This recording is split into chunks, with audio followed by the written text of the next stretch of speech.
मित्रांनो, विजय माल्या याला king of good times अशी ओळख होती, पण ही ओळख पुसली जाऊन गेली कित्येक वर्ष भारतीय मीडियाने त्याला पळपुटा किंवा चोर म्हणून संबोधले.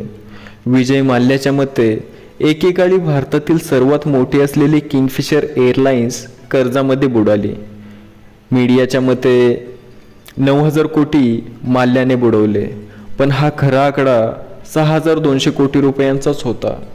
हे सर्व त्याचे व्यावसायिक अपयश होते. कर्ज विजय माल्याच्या नावावर नव्हते, तर ते किंगफिशर एअरलाइन्सच्या नावावर होते आणि किंगफिशर एअरलाइन्सकडून बँकांनी 14,200 कोटींची वसुली केली. यामध्ये वैयक्तिक विजय माल्याने एकही रुपया घेतला नव्हता. मग विजय माल्या पळपुटा कसा काय? का त्याला राजकारणासाठी गुंतवलं गेलं होतं?